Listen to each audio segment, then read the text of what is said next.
Hello, everyone, and welcome to another edition of the MSP Initiative Live. It's Tuesday, and we're officially in November. It means we got technically 60 days left on the year, approximately, but once the holiday times come around, things are going to probably slow down as usual, which means the back 2 weeks of the year are probably just going to be people closing out the books and holiday parties, hopefully, and all that good stuff. So should be having our good buddy Ken Patterson from Pax8 joining us here shortly. But everybody has the time, and so we just got to kind of kick off things and wait till he jumps on. So a couple of housekeeping items that are worth going over. As you know, we like to do them in the beginning of every call. Just kind of get them out of the way. So I'm gonna share my there he is. Share my screen. MSPinitiative.com. This session and every other session will be available under the Sessions tab. We'll also be shortly putting those on all the podcatchers and all that stuff, right? So you'll start to see that show up in all the the apps that you might be using. The big one coming up next week is 8 days from now is the MSP Community Block Party. So if you're going to be in Orlando for IT Nation, or if you just happen to be in Orlando for anything anyway, join us. Pretty cool setup, bunch of great sponsors. It is 9 p.m. to 2 a.m., especially for those people who like to stay out late. So hit the MSP Community Block Party. And if you're an MSP, put it in for an invite at the bottom of this page. We'll get you in.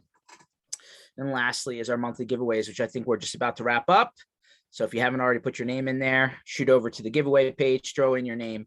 You might win one of 10 prizes, no purchase necessary. Just need to put a lottery ticket in, kind of thing, put your name in the hat. So anyway, there is all of that. And here we are. Kenny P, I feel it's been like a long time. I know, right? It probably hasn't been that long, but for us, that's a long time. Yeah, I mean, it's been probably what? Oh, well, because you had some boot camps and kind of stuff on your side. So I had a boot camp, one of them, and I was at IT Nation. No, I was at Next Gen for another one. Yeah, we've been missing each other a little bit, and then yeah. So I guess for us, that's a long time. Oh yeah, totally get it. So you were out in California for Next Gen. Yeah. Well, let's hear about it. How'd it go? It went great. It was interesting. Anaheim was much more like San Diego than LA. There wasn't anybody going nuts about the masks or switching masks on and off when you were walking in and out of hotels or so it was much more like San Diego. They were a bit more open. Not that there was a lot going on though. Everything closed at 11 p.m. pretty much. For the most part, the hotel didn't care if it was Friday or Saturday night, 11 p.m. boom, done. You're all done. So more than likely that was due to staffing issues. There's definitely a lot of places still dealing with staffing issues, much like we dealt with on the road where we go to hotels and not to the level of where rooms weren't ready, but there are definitely a few places where I walked in and said, hey, you guys, do you have more than one person here? They're like, no, we're short staffed. I'm the only one here type of stuff. Walking into some of the places, they also had some of the food places. This is a larger hotel. If you remember, that used to have a few food places in the back, only one was open at a time. And they had one worker working there. So they were still dealing with some of the staffing issues, but as far as being open, it was wide open from that standpoint. As far as the event was concerned, it was one of the better events I've been to in a while. And that's saying something for what we've been talking about. The rooms were full, people were happy. The content was decent. Obviously, the most important thing is the MSP to MSP conversations, the in-person conversations that happened at dinner and at the bar. All of that was really, really good. So from a standpoint of being worried about it being in California, right, and thinking, okay, what could happen? Is it going to still happen? Are people going to come out? They had about 200 MSPs, which isn't bad when you think about what the goal was and what they were expecting from a standpoint of all the craziness. And the event itself went really good. Pax8 did their first presentation of Academy with Rex Frank, and that went really well. It was a big shift in the conversations I was having, where a lot of it was around coaching, which was very, very good, very refreshing. Nice new stuff to be talking about. And it was nice to be able to say, I found this happen a couple of times and I had to click it in my head, oh, wait, I we can help you with this. And, and I can get you connected with the right people. Like someone come up to me and said, I'm really having a hard time getting over that $1 million hump, which we all talk about in the industry, right? That first million as an MSP is a killer. And then it's 3, then it's 5, right? We know where they hit. And usually it's me saying, okay, I can help you with that. Let's talk about it. And then I was like, wait a minute, let me click my brain here a second and say, you should be coached, because having someone coach you and hold you accountable during this process will help with that. And that switch was actually pretty nice. Obviously I'm willing to help anybody who wants to learn, and, I'll take some time out and do that, but am I serving them true justice compared to what a coach can do? No. So connected a lot of those folks up with Rex directly, and it was nice. It was nice having that extra added layer to be able to have the partners do that. And most people are super excited about it. We've talked in the past where there's been custom circumstances where you tried to help, certain people who, I think there was one where like the husband died, the wife had no idea how to run the business and that kind of thing. But, yeah, that was one that was very hard. Yeah. So at the end of the day, totally get it. Totally get the willingness and want to help. But to your point, right? I mean, there's a lot of follow-up involved, and there's a lot of, kind of consistency required past an initial conversation. So yep. Totally get what you're saying. Yep. But the event was a win. It was definitely a good event.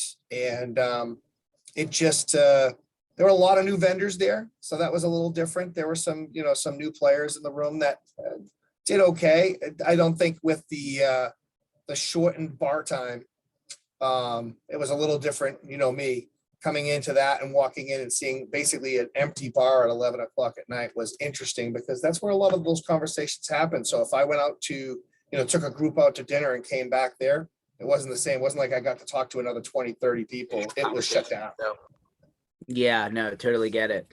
I mean, listen, we were worried on the tail end of the Channel Strong tour, right? With all the new stuff going down in, or kind of reimposed stuff going down in LA County. But, like you said, Orange County is a little bit outside of that, which is great. All that good stuff. So glad to hear that went well.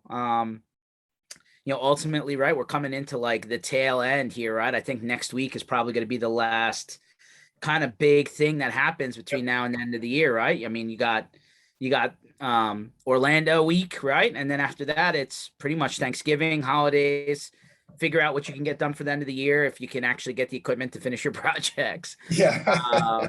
And it seems like, everybody's pretty much, going back into slumber mode. Although that doesn't mean that the bad guys are going, on vacation. No. Yeah. If I had to guess, yeah. Events are going into slumber mode. Yes. I was going to say, if I had to guess, something bad will probably happen during one of the holidays, right? Because that seems to be when bad things happen. Black Friday will probably be one of those days where something will happen. You know how it goes. It's going to be one of these types of events where people are doing, or actually, what's it, Cyber Monday, right? Is that the thing that follows Black Friday? Yes, correct. Which that will be the one that'll be the most one to watch. We'll see if the equipment is all in these places for all these shopping extravaganzas, because as we've been talking about for some time now, right? I mean, like people moving goods into the country, right, have been very problematic. Yep. So anyway, I saw the the PAC-8 security triumvirate there, headed by Matt Lee, talking about the Microsoft the Microsoft what was it, what it started with an N, right? It was about like yeah geez, it seems like it was a week ago, but it was only a couple of days, or maybe even yesterday, right? Yeah, exactly. So many things. I've been dealing a lot with NCE, as you know. Was there anything you want to share on that, since you brought it up? Or yeah, I mean, it's still in the same position it was before. There's a lot of movement. There's not a lot I can say from my standpoint. We did the webinar, and a lot of people were upset and basically saying, "Oh, so you're basically telling us that this is how it is, but you're gonna love it.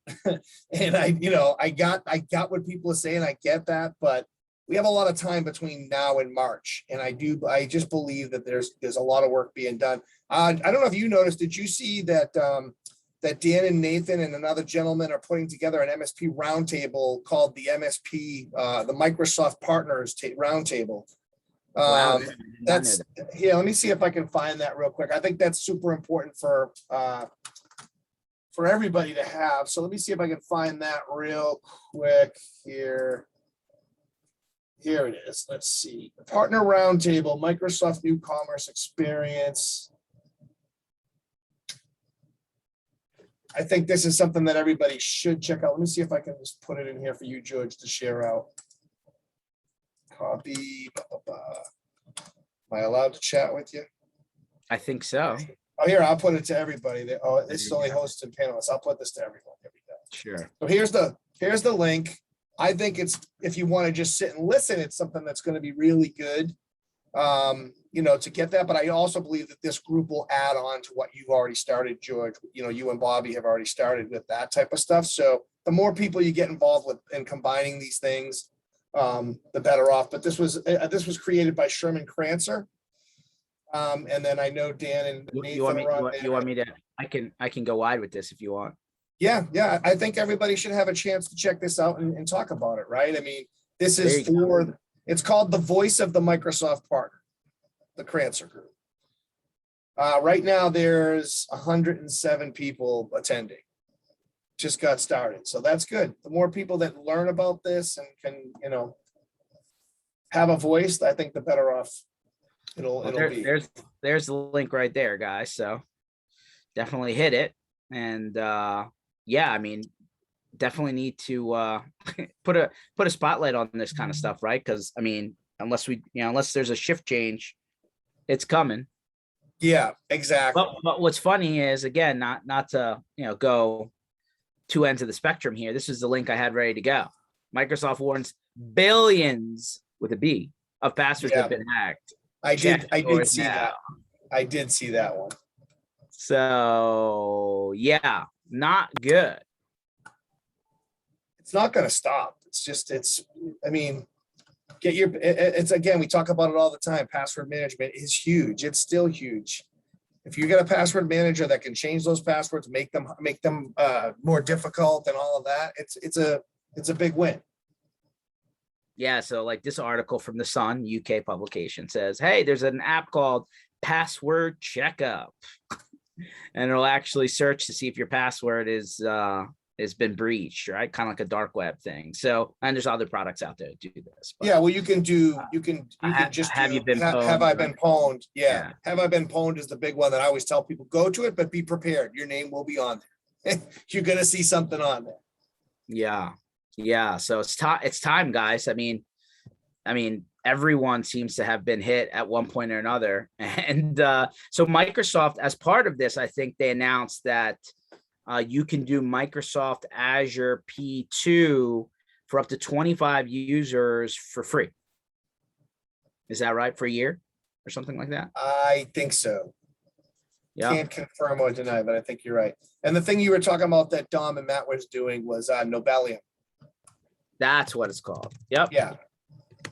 They wanted to talk about Nobelium Group. Yeah, that was I think that was yesterday. Yeah, that was yesterday. Yeah. Piecing it all together. So I think Microsoft's starting to, so like you're starting to put two and two together, right? I mean, other than raising their prices, right? They're also coming back saying, hey, there are problems. We have them too. Oh, and by the way, kind of like your free credit score, or credit monitoring product for a year. They're giving out their Azure, kind of security product for a year, right? As their hey, here's what we're trying to do to help you. But I'm not sure that was pushed out super wide, right? I mean, here's the YouTube. I just put the YouTube link. I think that's the YouTube link. Let me see if that pops up and works good. There you go. Yeah, there it is. Yeah. So if anybody didn't, so Microsoft's latest kind of security thing is called Nobellum, or Bellium, whatever you want to call it. So Yeah. if so these guys did a great job. Here's the link. If you guys want to capture it down, go back and watch this, right? They kind of talk about what happened. They probably didn't realize something happened, guys, but that article kind of references what this is, right? Billions of passwords have been put out there into the bad, the black zone, the back alley of the internet, if you would, the dark web. So check it out. Here's the link. Also, Microsoft's given the free P2. So that's Azure Identity 2. There's a 1 and 2 SKU. If anyone's done third-party, MFA SSO type stuff like Duo, for example, you'd need a P1, right? P2 is like the advanced version of that.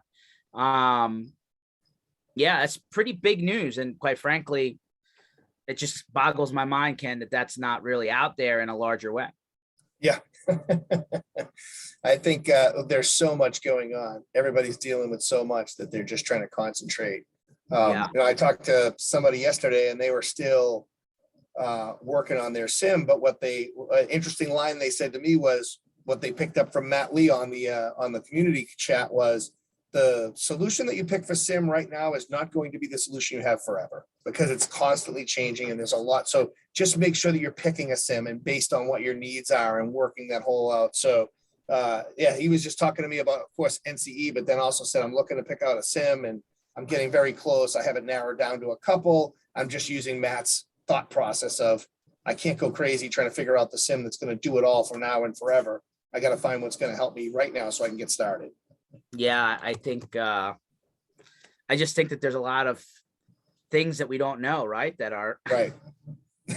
that are definitely in the mix. And frankly, I think customers are starting to figure it out, right? Even customers that have been traditionally, this might be, don't hate on me. Don't hate on me, but this popped up in my feed since we're already talking about it.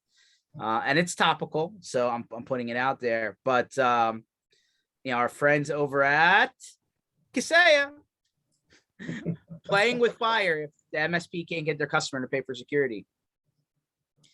Not wrong. Not wrong. They should know. They need to do their part too, but not wrong. So yeah, I think people that have traditionally been adverse to paying money for security stuff, I think like cat's out of the bag. Like everybody's gonna have to buck up because otherwise you're just gonna have a problem, right? Yeah, I mean, I find it funny that we're still talking about it, and I get it. People are at different parts of their journey, and as far as becoming an MSP or whatever we want to call it now, right? We're getting beat up with the term MSP and trying to figure out who's what and all of that. But if you're getting into this industry and you're still allowing people to beat you up, and you're breaking your stack apart to please them, man, the liability nowadays is just scary. It's absolutely terrifying to think that people are blowing their whole entire security stack up so they can meet price. And the discussion keeps coming up and keeps coming up. And listen, by the way, there's a difference between break fix and this too, because I know that conversation came up. People can still fix and repair computers and have nothing to do with compliance because they say, oh, that's your MSP that takes care of that. They're okay. They're just fixing the computer equipment. It's the people in the middle that are saying they're doing more and they're selling the software and they're selling the managed services, but they're pulling it apart and don't have a complete security stack. Those are the ones that it's really terrifying for.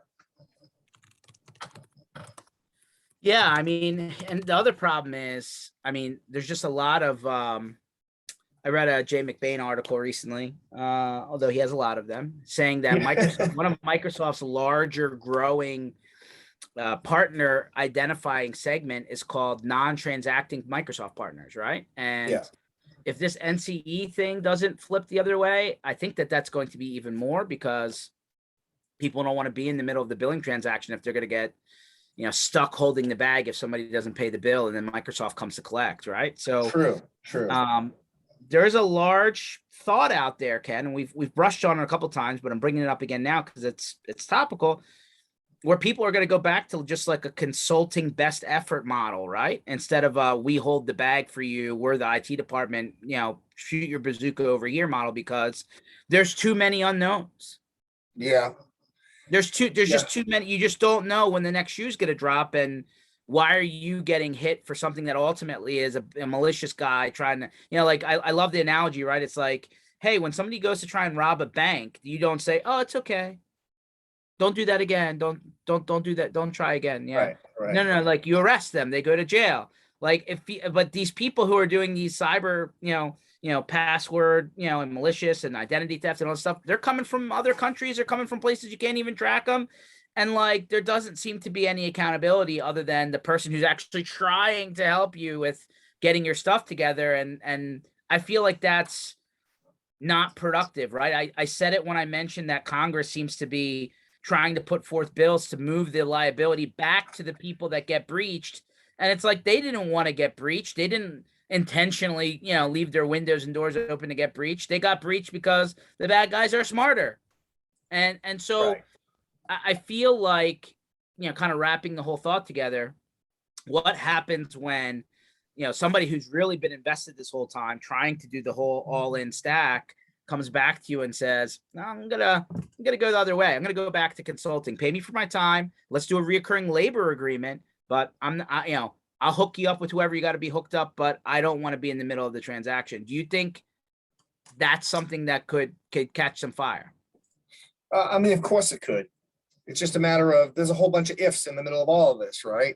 If Microsoft continues forward with this whole thing and all the hooks and all the craziness that goes along with that, if the MSPs or the space doesn't figure out a way around that or a way to make that work, right? I mean, it always seems like there's new ways to do this, but for this one, there's a lot in there. I honestly still believe, and I could be wrong. I've been wrong before, but I honestly believe at the end of this, a lot of this stuff's going to just go away. It's going to be, yeah, we were trying some things out. We have this, but you're going to have your 20% hike and we'll all be happy with that. And quite honestly, if it was more than 20%, I still don't think it would be, that's not the main thing that everybody's freaking out about, right? It's all these other hooks into the 3-year contract and the month to month and not being able to do what you need to do there, not being able to do a change of channel when, you got a bad MSP doing a bad thing and the customer wants to get away. They can't do that. They have to stay with the that MSP keeps getting paid for forever. No, I get it. I think the challenge is liability, right? I mean, Right, of course. in the community call you talked about from last week, and I kind of came in on the tail end, but it's super clear that, if you take, and again, friend of the show, right, Brad Gross, we'll have him on again soon. We'll definitely have him at the MSP community block party next week. But he constantly says, why are you putting yourself, like, somebody's like, well, just you have to pass down the terms of service every time you bring on a new vendor. Brad's like, no, you need to have this as part of your MSA, your master services agreement. It needs to be stipulated that you're not Microsoft, you're not, Comcast, you're not, pick your antivirus vendor of choice, pick your backup vendor of choice, pick your cloud hosting vendor of choice, et cetera, et cetera, et cetera. We are basically aggregating these to you as per your request. You have terms of service directly with each upstream vendor. We're not them. And I don't want to be Amazon, nor should I try and make myself be, Right. instead of AWS, I'll call it GWS. No. So what that does is it starts to limit your risk as a service provider and takes your liability down a little bit. But it's clear, Ken. I mean, even from this past Thursday's call that we're talking about, people are not updating their MSAs when they change vendors out, right? Like you just said, this conversation about the frequency of that too, right? Right. You said, hey, your SOC or SIEM vendor today may not be the SOC or SIEM vendor of tomorrow. Like, when that change happens, MSA needs to be updated and an amendment needs to be sent out to your customers to let them know that this is the change, and your option is either you continue paying your bill and you understand that change is there, or you stop, right? Like, you exit. It's kind of like the credit card company, right? Here are new terms of service with your new APR. You can either continue using the card and you agree, or you can cancel the card and you disagree, right? Like this, but Ken, they're not they're not updating their language. Well, and obviously there's a lot of them that don't even have a good one in place in the first place. Like we've talked about this, right? And I find it interesting that it still happens on social where people put out there, hey, does anybody have a good MSA they could share with me? It's like, no, it's not. Their business is not your business. And I'm sure Brad Gross is probably rolling around right now and feeling a bunch of ringing in his ears because I know he feels the same way. That's a bigger problem, George, in itself. We keep on saying, update your MSAs, update your MSAs. How about if they don't have one in the first place, or they just copied somebody else's? Yeah. That's a bigger problem, right? You didn't adjust it. You didn't have a lawyer look at it to make sure it ties to your business needs and your customers' business needs. There's so much wrapped around this whole discussion that, you can't say it enough. If you're watching this and you're wondering about your MSA, it's time to look at it, because you either know or you don't know where No, I it is. mean, Right? and one of the comments by our favorite storyteller over there on your team was like, "Hey, we should do like some sort of, symposium or some sort of roundtable or something, right, to help kind Right, of right, outline here are the things." And my response to everyone on that was, "Hey, when you put a lot of people together from the same industry and you start talking about best practices, a lot of people do that in peer groups and accountability groups. So right. maybe just informally put some people together. I like to work. I mean, for me, right? Like we're not attorneys, and I don't want to go like arguing over one word or another, But you right? Like play one on TV, George. You do play one on I TV. could definitely be a great attorney. But like I want to work backwards from outcomes, right? Like Yeah, everybody's had bad situations where, we've talked about you walk into court, it could even be small claims, right? And the person who's trying to decide on left or right right. doesn't even turn a computer on. I mean, like when a judge comes out and says something to the effect of, I don't like technology, I don't use technology, and I don't want to learn. How is that a fair arbiter of a challenge, right? So Right. that is the problem, right? You have to start working backwards from, hey, what happens if you discounted your situation based on a term? What happens if the person opts out before the end of the term? What happens if you're doing hardware as a service? What happens if, right? Like we need to work backwards from, and it's happened, right? Probably more than anyone wants to raise their hand and say, right? We said, who wants to raise their hand and say they were breached, right? But everyone's run into a challenge with a bad customer or somebody who just couldn't comprehend Right. what the actual deliverables were. And that's where a lot of these things come up, Ken, right? Like, I'm sure you have plenty of examples. I have plenty of examples, where it's like, well, you didn't tell me that. Oh, no, but I did. Here are all the emails, and here's the document you signed saying you opted out of this service, and this, that, and the Oh other. And yeah. it's like, like I It got can a Zach still, Morris file yeah. on you. We when we were talking about how did you get your money back, right? When something happens. And I have a real simple one. And the funny thing is I was directly involved because I was one of those people where if something happened and we couldn't get someone there, I would go do it. Same with you.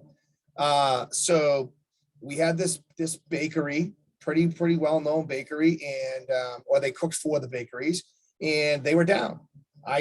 My guys couldn't get out there. It was later at night. I said, I'll go do it. I picked up my stuff, drove out to the place, and it was a mess. They never wanted to update their server, so I was working on a really old server.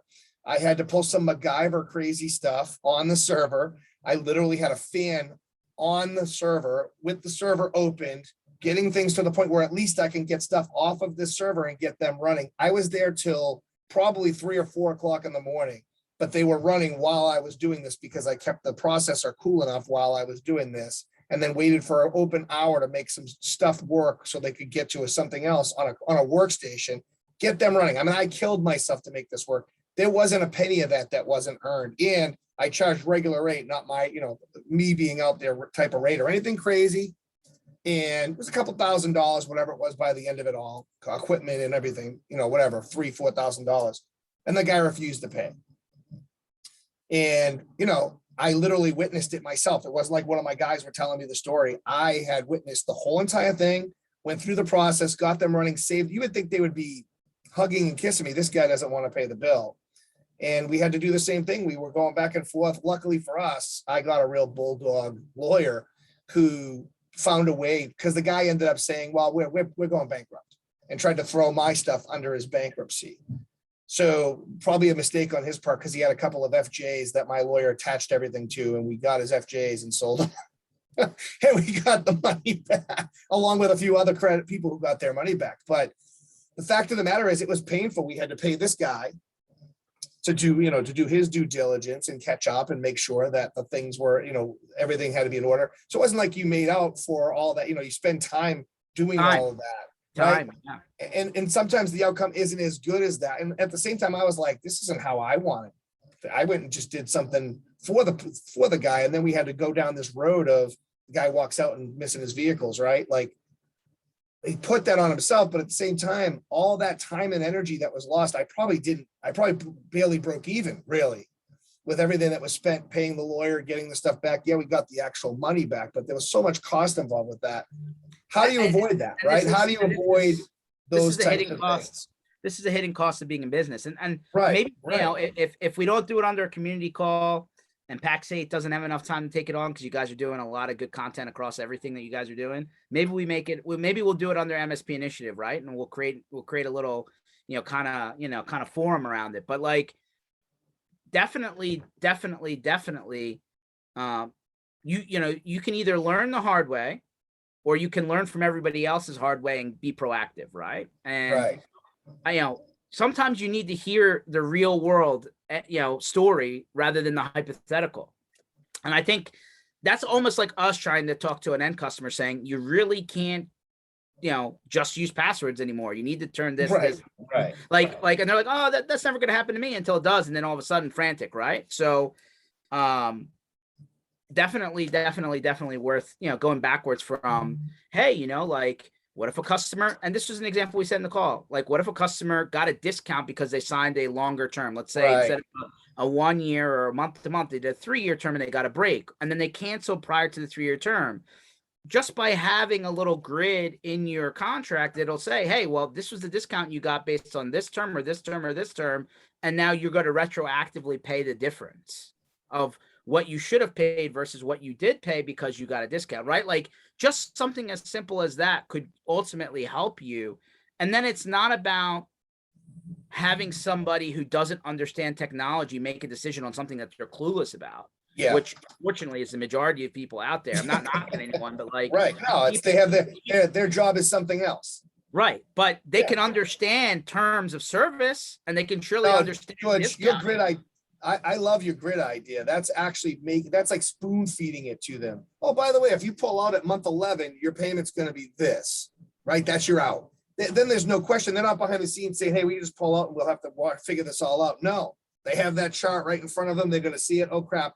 This is month 11. If we pull out now, we got to pay $30,000, whatever it is. So I love that idea, because that's the level you have to be at. You have to literally be that, right down to the minute little detail of, hey, by the way, we gave you the special discount and it's great. We wanted you to honor that, but it's because it's stretched out over 3 years, and you pull out in, 2 years, 11 months, or 2 years, 6 months, or 2 years, 4 months, you know what you're going to pay. And listen, this applies. I mean, I had another guy the other day say, hey, we canceled this service. Why are we still getting charged? And I was like, if you're charging a month-to-month service, and a lot of people do, a lot of people are like, oh, it's a 1-year contract, but we're billing monthly. I was like, it's effectively a month-to-month service. So if you're billing a month-to-month service, it's totally reasonable to say, hey, I need notice for your stuff to turn off, right? Because like, you have vendors you have to deal with too, right? So like, I would say, hey, if you're on a month-to-month service and I need 30 days notice at any point in time to cancel any one of these things, then that's the 30-day clock that starts from the time that you notify us in writing or whatever the method is to the time that you're going to stop being billed, right? So like, that's a totally reasonable ask, right? And if you present that as part of your offering up front, I mean, like, hey, I didn't ask you for a year, pay the rest. I said, yeah, you can cancel within 30 days, but I need to prorate you backwards from the date that you requested it. Or, currently in Microsoft land, right? Like, if you are on a month-to-month billing with Microsoft and you cancel on the 1st or you cancel on the 29th, right? Like, you're going to get billed for the entire month no matter what. And then the next month that change reflects, right? So like, this is where that kind of overlap helps you kind of have like a catch-all at the end, right? But I mean, these are simple concepts that I'm going to say like 80 to 90% of the people get caught up in, and then they end up spending more time trying to fight it than the value of whatever it is. Well, and you definitely don't want to go there in the first place. So you're right. Having all these things in place helps, because I told you, I joined the first company that I became a part of before I was an owner. They were in the middle of a lawsuit when I joined, and it was a frivolous lawsuit. They claimed that a network card being installed fried everything. They lost their data, even though they carried forward. It was a mess. In the end, the company, my partners, won the case, but they didn't win. They just didn't have to pay the guy. And the guy had an unlimited amount of money to throw this thing into court and drag it out for 4 or 5 years. This thing was in court for, I think, 4 years. They had paid probably in that time about $80,000 in legal fees, not to mention they were in court all the time. I just remember thinking back to how many times on a Friday they wouldn't be in the office at all because they'd be in court dealing with this mess. Or if they're going to have a couple-day session, they had to go in for a couple days. Whatever it was, we had to go find the old engineer that was, the one that did the job, drag him to court. All that over the 4-year span. By winning, we really didn't win. We just didn't have to pay any extra money out. I think overall it was hundreds. Think about the time lost and the money that we paid for the lawyer. It was over $100,000 easily. Right. And this is where Brad's point is, and to take a very, very difficult profession and boil it down to basics, right? If it's negotiated and agreed to ahead of time, then you take the decision out of the hands of somebody to interpret it differently, right? But if it's not agreed to, your destiny is somebody else's hands, right? And this is where things are a little bit wobbly when you're trying to take something super technical and you're going in front of somebody who doesn't understand technology. Right. So take those things off the table, and obviously expect the worst and hope for the best. I think is the general idea, but have these things well stipulated up front so that you don't just go in gung ho and end up on the back end burnt out. And at the end of the day, to Ken's point, I mean, your time is money, right? Like, we are all like, everybody has I went to the car dealership the other day, Ken, and they actually have it like literally right on the first thing you see. Our hourly rate, our billable labor rate is X. By the way, it was an Acura dealer, it's $140 an hour. So take that into your equation there. But yeah, I mean, your time has a value, right? So of course, take that into I would say, and I'm not trying to take words out of Brad's mouth. I'll ask him this question next time we have him on. I would say the percentage of things going to court into a trial type setup are less and less and less and less, right? Because people are trying to not get to that point, right? So 100%. It's definitely. Hey, I forgot to mention one thing real quick. Let me see if I can do this. Do I have screen sharing ability? I think so. No, it's disabled. Ah, well, I didn't turn that off. Give me some screen sharing ability, will you? It's not me. It's not me. I know it's Sade. She fixed it. Here, I know you know this guy, so I figured I'd share it out. You know this guy? Oh yeah. Oh yeah. Oh yeah. Oh yeah.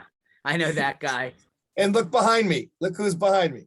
Oh, I see it. I see beard and beard. Beard and beard. I'm the only unbearded person in that photo there. Well, Maciel's way in the back too, but I bumped into Keith, and he actually came out to dinner with us one night and had some great conversations. And I'm like, too bad he's not on. Remember, Keith's employees drive the Teslas. He has a nice. That's right, dude. Oh, by the way, I made him tell that story about 17 times, so it was well worth it. Everybody that came up, we were at the dinner table, and who was it? Oh, we had JP, Jared Pancretic from PAX 8. We were at dinner at Fleming's, and Keith leaned over and said something, and then he said, "Oh, what about this dude?" I'm like, "Oh, I'll let Keith tell you that story." And he told them the story, and everybody was just chuckling. It's like, yeah, no, my employees drive Teslas. yeah. Like, he definitely inside joke, but we'll have to tell it to you guys offline because we don't want to upset anyone. But yeah, no, it was great. It was a great line at the right time. He's a big fan of the show. I was hoping that he'd be on. We've had him on a few times. Yeah, he's so I could show him. By the way, definitely a Dallas Cowboys fan. I don't know if you, No, he believes that every other football team is communists yes, and that Cowboys are the only American team. Yeah. yes, That's one yes. person you don't want to be like online with while you're watching a game, watching a Dallas game, because he commentates. He I probably think has he spends 1,000 more time comments. typing than watching. I don't know. I have you seen the new kind of the Peyton Manning and his brother Eli and their Oh format? They're God, the literally game having show. an Yeah, the they're like college is. I'm having a hard time watching the game and then the commentary. I don't know. Maybe you like it. I don't know. Oh, I was talking about their new show, their game show that they host together. No, no, It's no. not. Forget It's I not. didn't even know Not about the Eli. game show. I was talking about like during like a Monday Night Football broadcast, and you're just like it's like an entire separate event happening over top of Oh the football yeah, game, and you can't even really like pay attention. no. Yeah. I guess if you Oh, don't have any interest in the game, then it's good. But I yeah. guess I turn on No. football for football. I mean, your guys did pretty good this weekend, huh? Hey man, sorry to the Detroit Lion fans out there. They've been around for a long time and haven't been doing well for a very long time as well. So I guess more misery to your thing. But hey, you guys could be potentially the first 0-17 team. And that's good. How? They'll have the number 1 overall pick. Hmm. I mean, it's bad history, but I mean, for short-term gain, it's not a bad thing. I think they're playing too well to go 0-17. I mean, you guys definitely trounced them, but they've had some really close games that they could have squeaked out and got a win and got a, you know what I mean? But at this point, does it crazy. even make sense? Oh, they're going to spoil somebody though. They're going to like, someone's going to walk in there thinking they're supposed to destroy them, and the Lions are going to surprise them, I think. Yeah. Any given Sunday, right? Any given Sunday. It totally happens. Yeah. No true statement. It's how do teams, you watch these teams that 1 week, pound a team 45 to whatever. And then the next week they're struggling to play against the team that they should beat. It's just, that's the beauty of football. Anything can happen. Totally agree. Totally agree. Look at Tom Brady. Tom Brady's whole career happened because Bledsoe got knocked out of a game, and then poof, here comes Tom Brady onto the field and never to leave again. Speaking about Tom, here he comes. He had a rough weekend. Yeah, the Saints. Although he did have 4 TDs and 435 yards, so I wouldn't say it was that rough. I mean, I think I figured out a trend. You ready? You got it. The backup quarterback is Tom Brady's kryptonite. What do you think? I think the facts back it. God. I think the facts back it. Just saying. Just so you have accurate, he had 4 TDs, 375 yards, and he did throw 2 interceptions. But all I care about is my fantasy number, which was 40 points, baby. Yeah. Okay. By the way, I'm sure everybody's gonna love this one. Ready? Zoom is testing ads in their app. Oh, please stop. Please stop. Could you imagine? You're in a bit like, I know we're on paid Zoom here, but like, could you imagine you're like all of a sudden your middle pops up right into the screen? Man, I did this football square thing for my daughter's thing, which by the way, you owe me some squares. You didn't get any. So dude, hey, I'm taking care of you. You're just gonna get cash. Next one up. All right. Okay. So I did the square thing, and sure enough, it pops up and says, do you want to pay an extra $15 to get rid of the ads? I'm like, yes, because the last thing I want to do is send this thing to people where they're opening up squares, and then this ad pops up and makes it really confusing to figure out what the hell you're looking at. And they get really crazy. You've seen it. Anything that has ads just gets real confusing, let alone when you're sending something to someone that doesn't understand what squares are, trying to make it as easy as possible. And these ads are popping up, which by the way, are related to football. So it makes the whole thing look like they got to click on this ad and not on the squares. I'm like, nope. So I actually paid $15 just to get rid of the ads. Yeah. Well, that's how they get you. That's how they get you. Right. They actually make more money off the ads. Yeah. I know.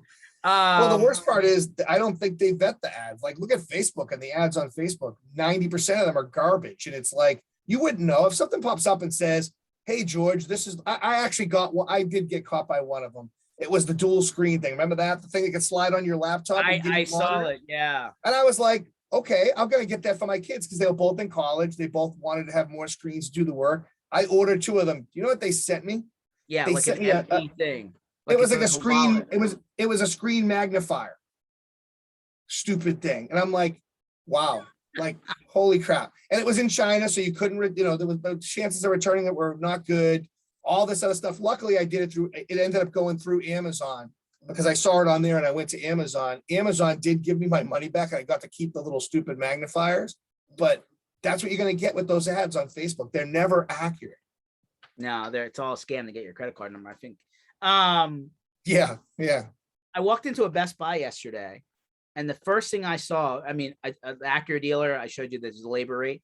First thing I saw walking up to the counter in Best Buy was, this store does not have any Xboxes or PS5s.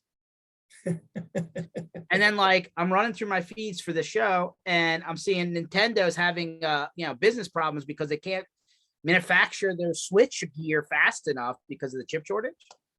And then I'm tying it all together. I was watching Pawn Stars, that thing is still going, right? The gold and silver shop in Vegas. And did you know a traditional Nintendo, right? Like a classic Nintendo with like Duck Hunt or Mario with, like whatever, like working condition, not like warped so that it looks yellow, right? It was going for like $5,000. I believe it. Someone said that someone said one of the classic games, and I can't remember which one it is, but there was a classic game that went for $1 million because it was mint condition. You want to know something funny? I'm going to out him here, but Sobel has almost every game console on the planet. Seriously, dating back, he has a room that has all the game consoles. He showed me a picture of it once. It was pretty amazing. And he could flip a switch and like a KVM to go between the games up on his screens, but he had every original console in this game room. It's He's sitting on a little stockpile of money right there. Yeah, absolutely. I mean, I believe it or not, I got a little, let's see if I can stretch this over here. I got a Sega Genesis, an old this is a PS2. Not Genesis, yeah.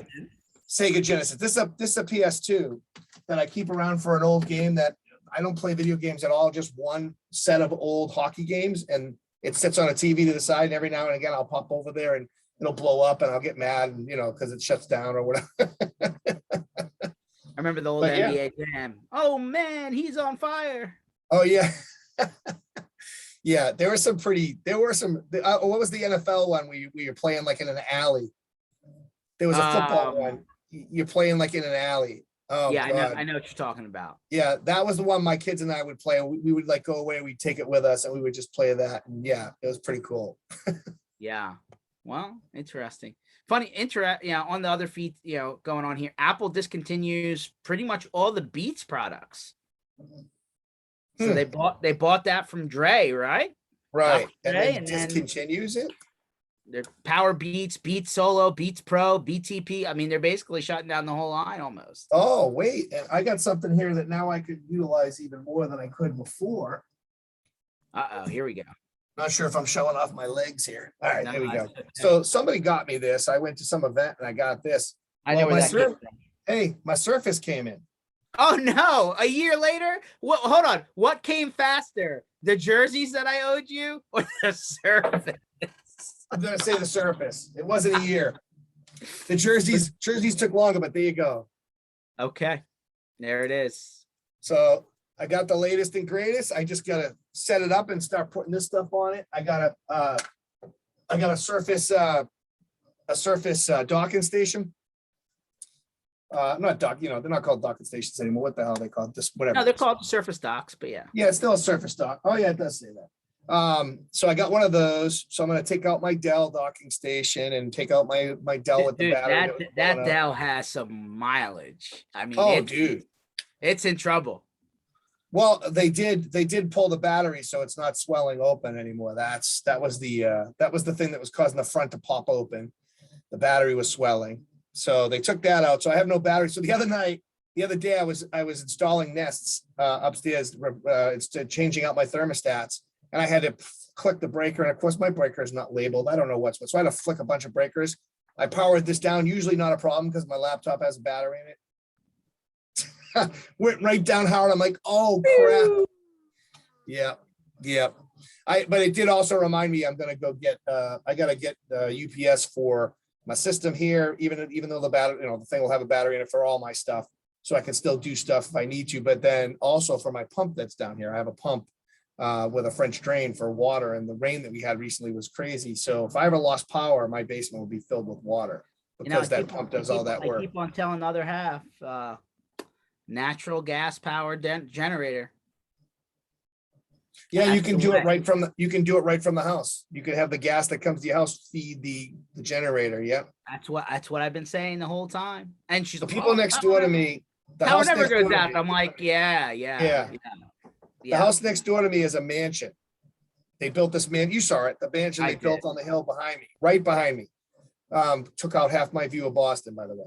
But anyway, this big giant house that got built back there, when the woman was living there by herself and the husband ran off and they were getting rid of the house and things were going, they were turning off her power. That generator ran her house for weeks. I was shocked because all of a sudden I hear, and I look over, I'm like, why is that thing running? And it turned out the power company shut her power off because she was on her way out.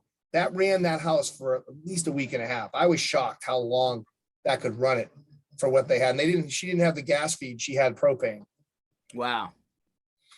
It really does come in handy, man. I mean, oh yeah. I know people say, oh, I never have a problem. And then, the one time it'll be summertime, it'll be 100 degrees outside. Psh, yeah, no, I agree. And actually, I talk about how I want to move to Florida. And the one thing that people told me about, because I was like, what about hurricanes? What about this? They're like, nope. I have chairs blow over in my backyard with hurricanes. Nothing bad. And then the 10 years I lived here, I'm like, oh, okay, cool. Then what is it? It's like, well, I made all this money on my house when I sold it and came down here, and I wasn't smart enough to buy a generator. He's like, we lose power. If I had that one thing, it would be a generator. And I'm like, yep. And up here too, like you said, South Shore has been without power for a week and a half. With that last storm that just hit the Northeast while I was in California. My brother-in-law's been without power for a week and a half, but he has a generator. So he's had the power, but it took out the internet line, so they don't have internet or TV because that got wiped out too. But they have power, so their fridge is on and stuff like that. Said the neighbors aren't happy that every house on the street has no lights and their house is all lit up. I mean, that's what happens, right? Until everybody gets the idea. It will be interesting to see. It will be interesting to see how the shopping season, right? Like for the first time, we've heard of people like, hey, like we're gonna close the store on on Thanksgiving, right? And like Black Friday didn't turn into Black Thursday. But but imagine power outages during that time. I mean, I don't know about you, but a lot of the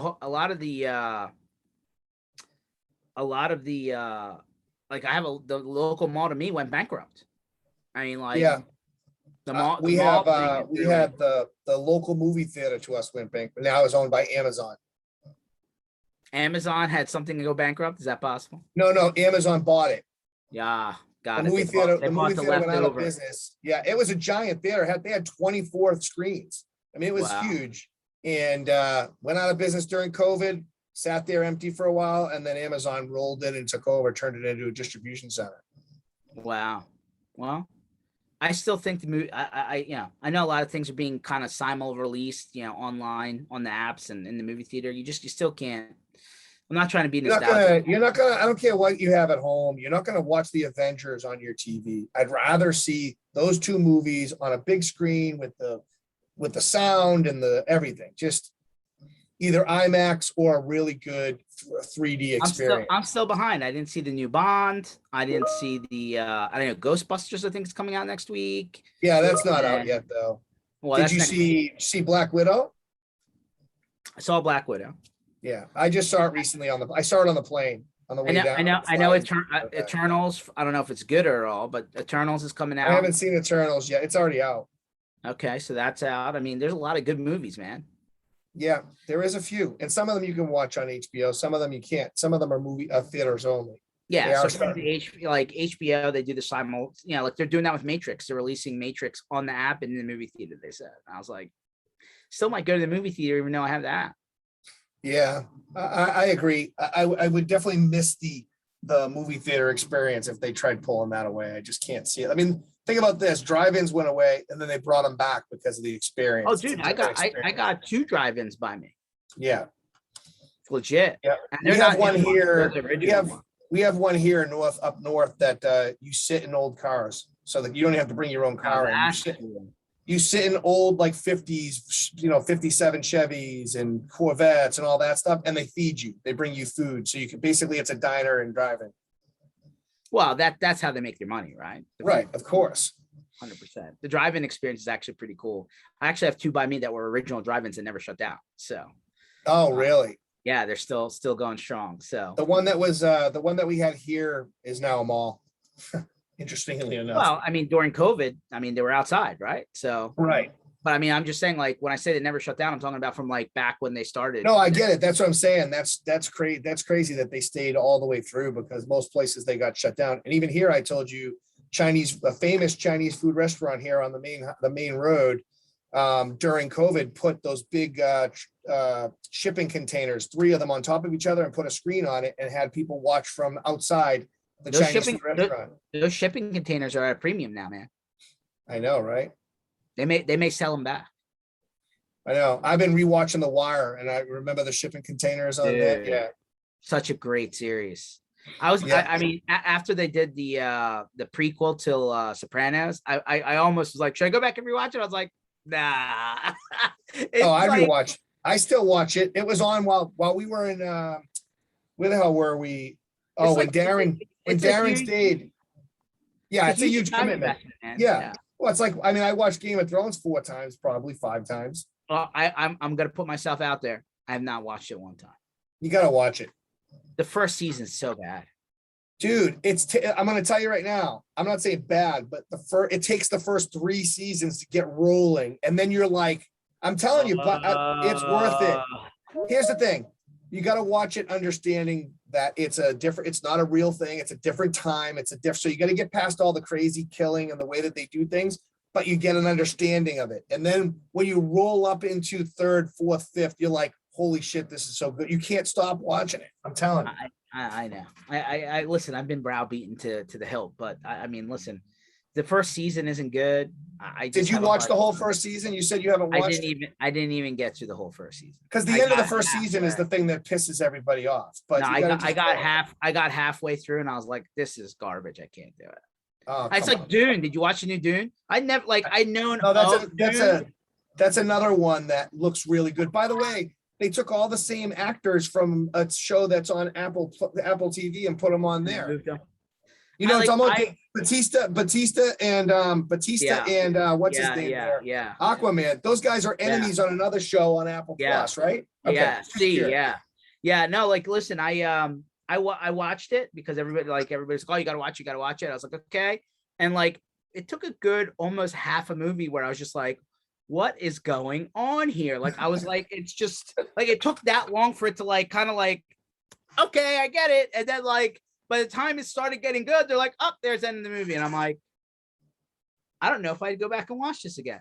Like, I just like, you got one shot. I know that they're probably doing 3 movies because everybody does, but it's like, yeah. Well, they're already trying to call it. They're like, the next Star Wars and Star Trek is here. It's like, dude, this is an old movie. You're not going to come in and say you're these people.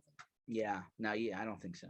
They're like, oh, there's an 80s movie. I'm like, I'm not going back. I went back to watch the original Tron, when the new but like this one, I was like, I ain't going back to watch it. Yeah. Anyway, let's see how quick the hour goes and we're having fun. Yeah. All right. So this session was recorded if you just want to hear us talk about movies and such. It'll be online at mspinitiative.com. Hey, Orlando next week, even if you're not going to a conference, if you're in the area, or maybe you just want to take a trip because you want to get out of town for a few days, because maybe it's cold by you and warm down there, get down there, cheap flights, November 10th, International Drive from 9 p.m. to the door shut, 2 a.m., right? We're having the kind of end of year bash, MSP block party. So come and join us. You'll find that at mspinitiative.com. Ken, be in touch, buddy. I'll probably be talking to you a little bit later on today. I'm sure you will. We'll catch up. We'll catch up later on in the week. Take it easy, everyone.